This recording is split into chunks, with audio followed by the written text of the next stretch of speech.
Good to see you, Congressman. I know that you've been dealing with COVID, and so being able to see your smiling face is really a joy for me this morning. How are you feeling? I'm good, Cambrell.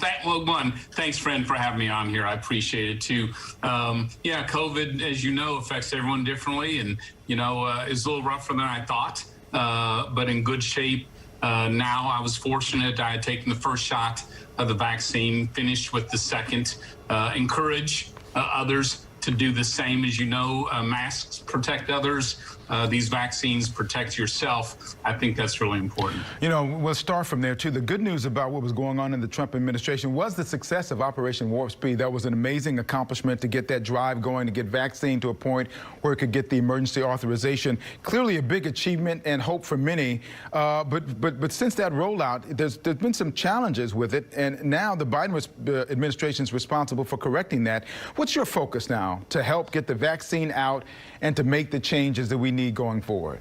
Yeah, getting these vaccines to real Americans in the world was a miracle, no question. And I do believe President Trump in the government, in partnership with our businesses, deserve this credit. But we need to move faster. Texas was the first state to reach 1 million vaccinations. We are ahead of other major states in getting it out. But it's not, I think everyone agreed, we need to move faster. I think the good news here, tripling the number of hubs in Texas, very important. We will see the largest vaccine dosage for the state this week. I worry that we're not hitting the priorities, which includes those who are elderly, those in assisted living, those with underlying medical conditions. I also worry that there won't be the vaccines for our rural communities as well. But I think the COVID package the president signed, bipartisan, had almost $30 billion more for both buying vaccines and getting them out. I think that's got to be our #1 priority right now. That's a bipartisan priority. So right now, President Biden, in addition to that, is asking for a $1.9 trillion package. It's a COVID relief, among a lot of other things. You've seen some of his executive orders have kind of encompassed some of that. That's a big ask. What areas do you see from what he's talking about and asking for that you can say, okay, you know what, we need that, we can talk about that, but some of the other stuff we can't go along with? Yeah, I think that I don't think it hits the mark. I think our focus has to be defeating COVID. Obviously, we've got to help Main Street survive. We've got to keep people at their work, and we need to get those who are temporarily unemployed, make sure they're not permanently unemployed. I don't see much in this package on that focus. That's why I believe rather than just sending a lot of money to the governments, that's what the failed stimulus in 2008 did. Governments tend to have sticky fingers. It really doesn't get to the economy. Where I really want to focus, and I'm looking for common ground here. Yeah. How do we save Main Street? How do we get the jobless back to work? How do we really boost this economy? Is there a room for a little horse trading within the package that the president's talking about? You can trade some here or there, kind of talk about what some of the things you talked about and maybe trade some things out that can make it work? I hope so. Look, I'm just going to disagree on things like raising the minimum wage could cost us 4 million jobs. Certainly for our restaurants, small businesses, they're struggling. I am going to look for ways that we can really reconnect the jobless to work, make sure we keep workers on the job. So, look, we're going to stay at the table and work to find common ground here. Good deal. Hey, it was just a bit more than 2 weeks ago at the Capitol. We watched thousands of Trump supporters march to the Capitol, damaged it in an effort to disrupt a joint session of Congress. The certification of the Electoral College vote was underway there. Lots to unpack about what led up to that and the events that took place after. Your thoughts on what happened that day and your response you think the government should have to that? Yeah, it was a horrible day. It was an attack on democracy. I will tell you, I don't believe the president incited this. I was, as you know, pretty sick that day, not at the Capitol because of COVID. And, I reviewed that speech, those transcripts. I talked to constituents who went up there who believed they protested peacefully. They stayed on the mall. They came back home to Texas. Their view was there were some bad actors who came to Washington to create this anarchy, period.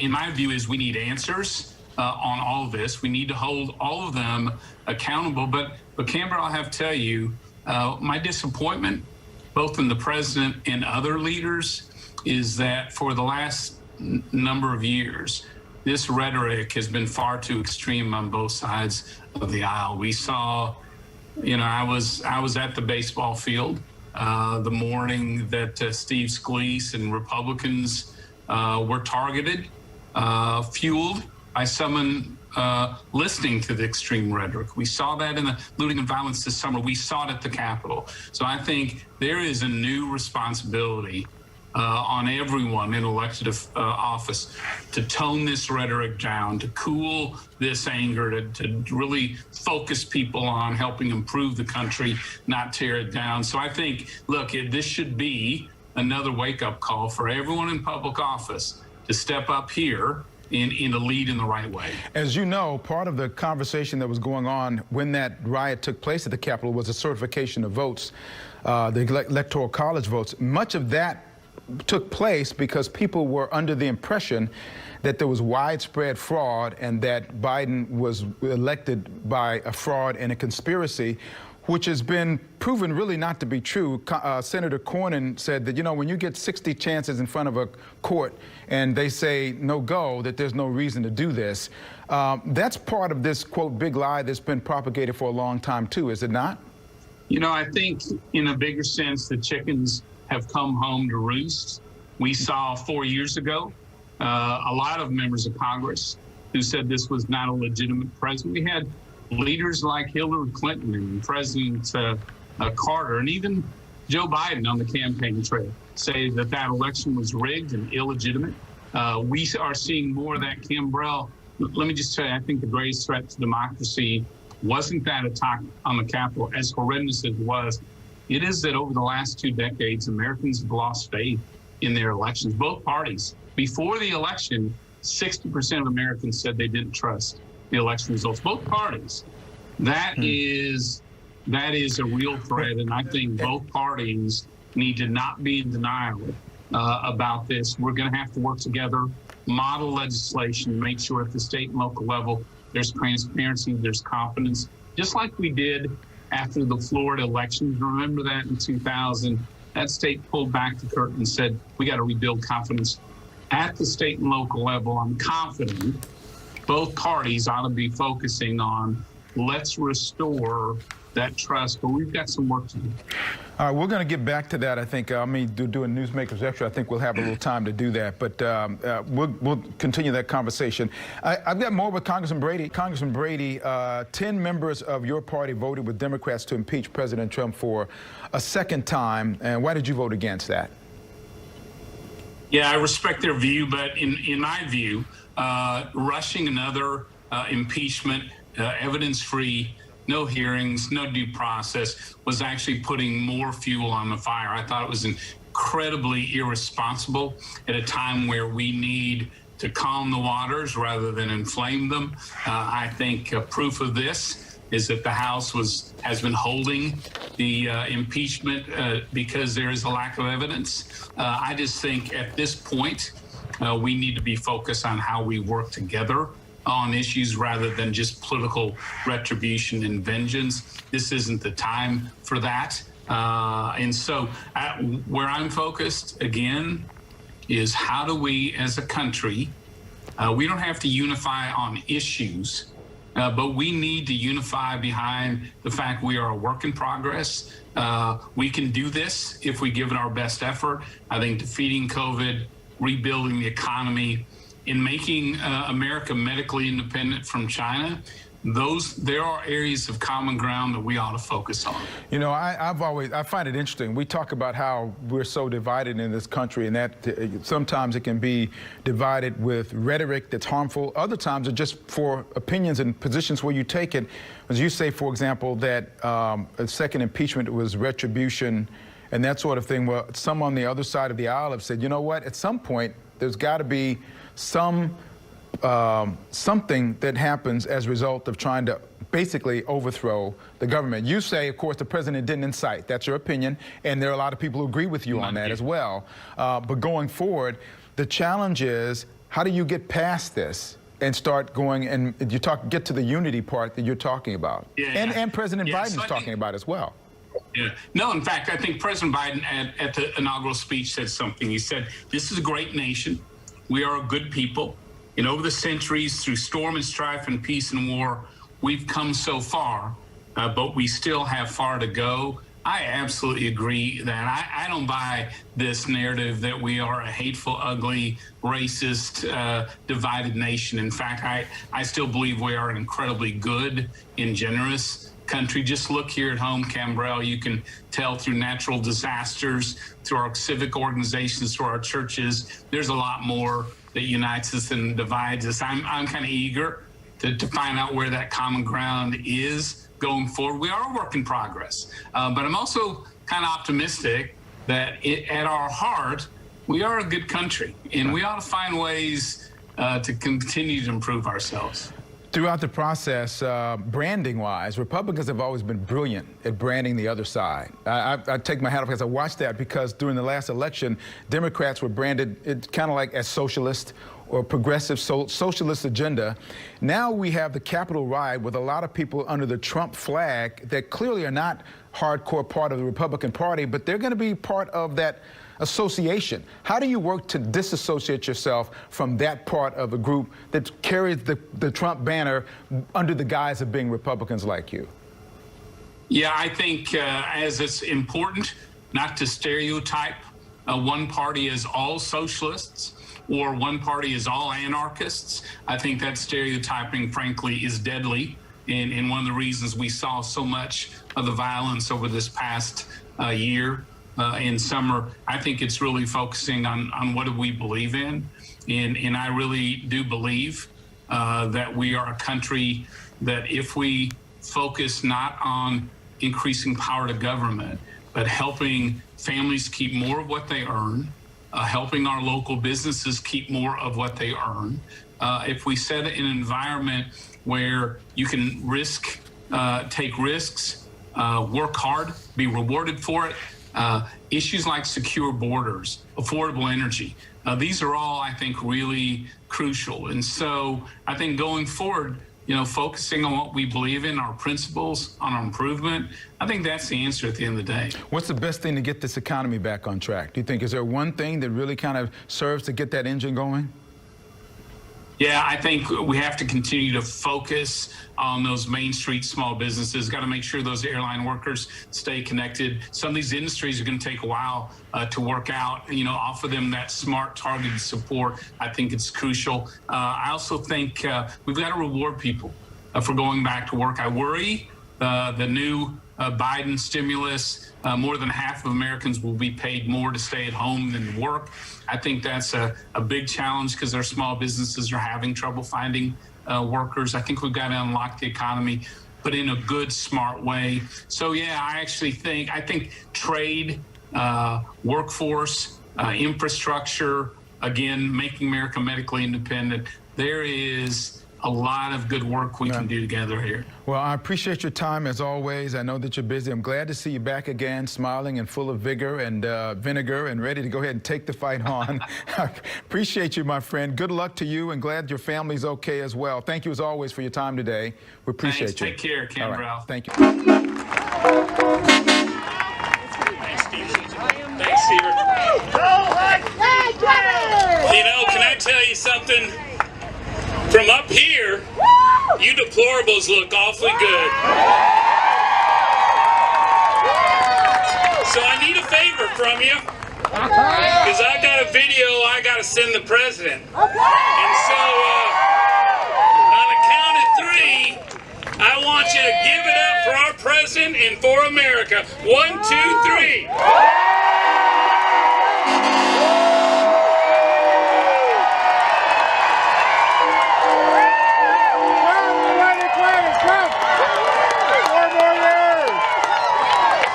Gonna love that. Look, first, man, these events just don't come together, and they scrambled so fast. So we can't thank them all, but to Phil and Quinn and Jeff and everyone, the Trump trains and Kevin Counts and everyone, hey, let's thank these guys. They did a great job. So I want to tell you, my good friend Dr. Brian Babin, Congressman from East Texas, was going to be with us today. He had a family issue, had to deal with his wife, and he called me a few minutes ago to tell you he is all behind our president. And we're so fortunate to have him. But I want to talk about three favorite topics. Texas, Trump, and America. So, we all heard about this blue wave coming to Texas. It was going to swamp us. Remember that? It was a done deal. Democrats were taking this state back. I don't know about you. I may have missed it. But that blue wave crashed and burned in Texas this election. So, despite them having record amount of money pouring in from around the country, and I'm sorry, Michael Bloomberg, your money didn't work in Texas. Didn't work. Yeah, despite all that money, they had a record voter turnout, and they politicized this pandemic. Even with all that, Texas Democrats lost the president's race in Texas. They lost Cornyn's race. They lost every statewide race by almost 11 points. In Congress, remember, we had 10 members of Congress in the fight of their life. And the Democrat opponents were all but measuring the curtains up in Washington. Guess how many races Democrats won? 0 for 10. 0 for 10. And they wanted to take back the Texas House. Remember, they wanted to make Steve Toth, Will Metcalf, Cecil Bell. They wanted to make us all in the Texas House the minority party. In fact, they already had a speaker's race. Decide what Democrat was going to lead the Texas House. Did they succeed? No. They crashed and burned. It was humiliating.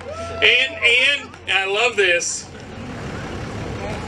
Texas Democrats lost their share of Hispanic voters because they voted Republican. Man.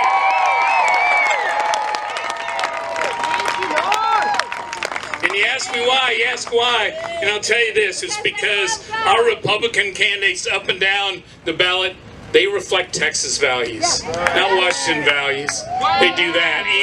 And look, Democrats had a lot of money, no question about it. I mean, I've never seen anything like it, have you?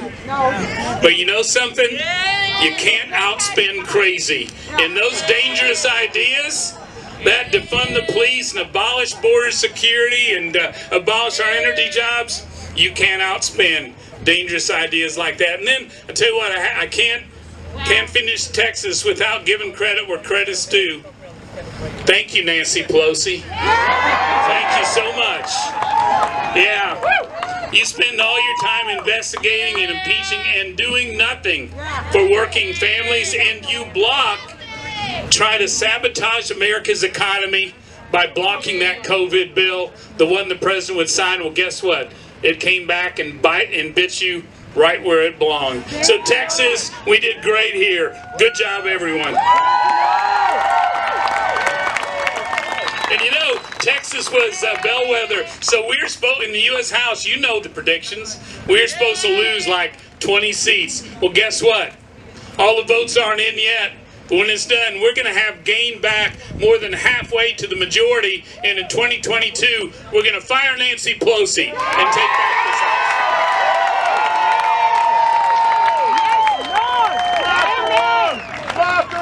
So let's talk about our favorite president, Donald J. Trump. Have you ever seen a president accomplish this much in their first term ever? Have you ever seen a president keep every promise he made to voters, ever? Have you ever seen a president willing to stand up to China, to stand up to media, stand up for working families? Have you ever seen a president like that, ever? Now, well, I'll tell you what, as you know, the liberal media tried to take him down. The Democrats did as well. The media for this election wrote him off. You know that. We were all supposed to have a landslide on Tuesday. This thing was supposed to be over. And too, this past year especially, and this has been frustrating for me and my family, but I go on social media the phones you pick up, your iPads, newspaper if you're still reading those, and you go to the TV each day, and what are we told as a country?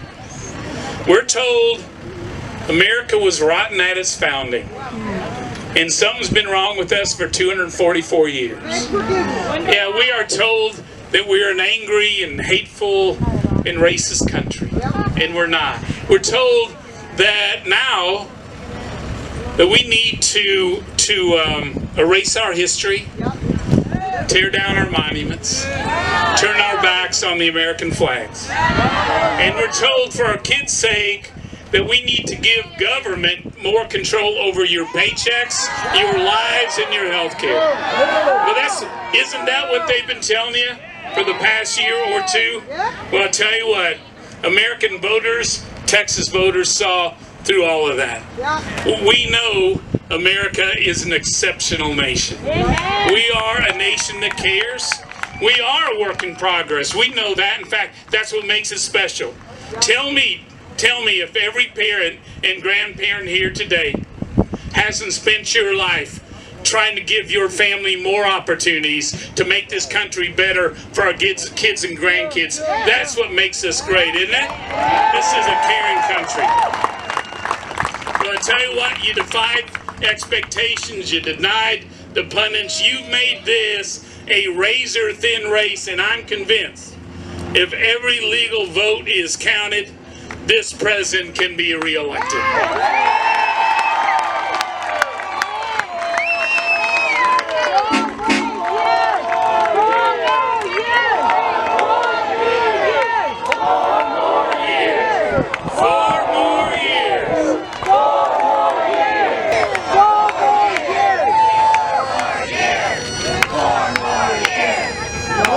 So here we go.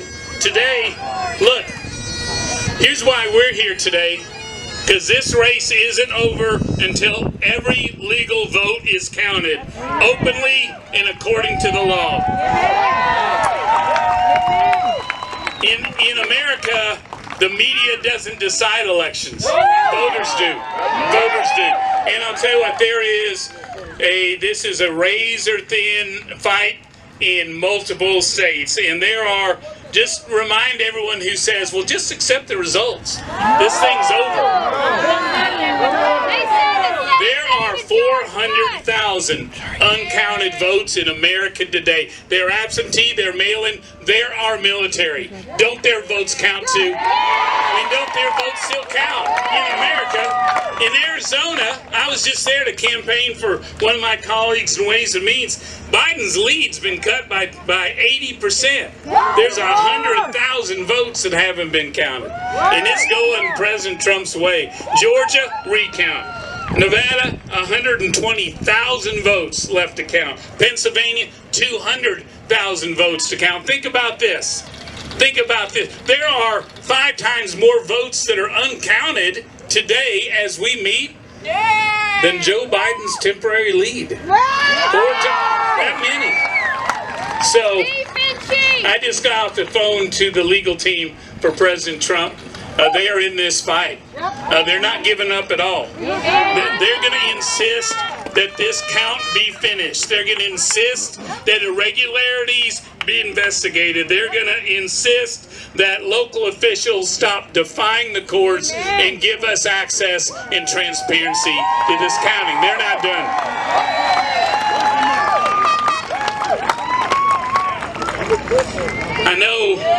I know this morning was a little discouraging.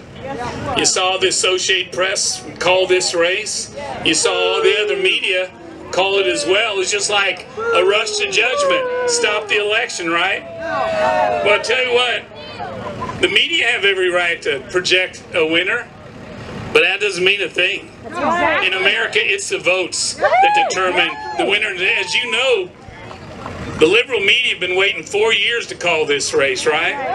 So that's not unexpected here, but I have to ask you this. If the roles were reversed and President Trump was up by a minor amount with 400,000 votes to count, you think they'd be calling it for him? Never, never. And so let's finish with with our third topic, the one we pray about and hold dear, our country, America. Amen. Because I know why you're here too. Because this is bigger even than President Trump. This is about America. This is about democracy. It's about making sure every legal vote is counted, and your vote counts just as much as anyone else. This is about trusting our elections. And right now, folks, unfortunately, America doesn't. Man, you probably saw that Gallup poll just a few weeks ago. 6 out of 10 Americans don't trust America's election system. They just don't have faith in it anymore. But I will tell you this, if you don't count every legal vote, if you don't examine every irregularity, if there isn't transparency, I will tell you the public won't accept these results, and that's a tragedy for America. Look, we're not Hillary Clinton and Jimmy Carter, who this year still claims President Trump stole the election. That's not this country. We believe in our democracy. We believe every vote counts, and we're going to wait till all the votes are counted, all the recounts are done, and we have a real result for this election. Isn't that right? That's what we're going to do. So let me finish. So here's what President Trump is asking from you today. He needs you to keep speaking out for him and to pray for he and his family. That's one. 2, look, they're mounting a big legal defense here, and they're getting swamped. So if you got an extra $5 or $10, send it that direction, please, because they got to weigh in and fight this to the end, just to make sure the election process is fair and honest. I also need you. So go to the Trump campaign. There'll be a legal defense fund right there. If you can help them out, help them out, because this is going to cost money to get this done. It is. And the final point here is have faith. Yes. Have faith. Look, no one believed we'd be standing in this field with this razor-thin margin. No one said we could do this. No one believed this president could knock aside 4 years of impeachment and investigation and attacks right and left and come out with an America that believes so strongly in him. We have to have faith in this process. We have to have faith in this president. And at the end of the day, look, will we accept these results? No. If every legal vote is counted, if every irregularity is examined. I tell you what, though, right now, I'm not accepting these results because the Associated Press said so. Because I believe at the end of the day, and you do too, every legal vote deserves to be counted. God bless you. God bless this great country. Let's have faith, folks.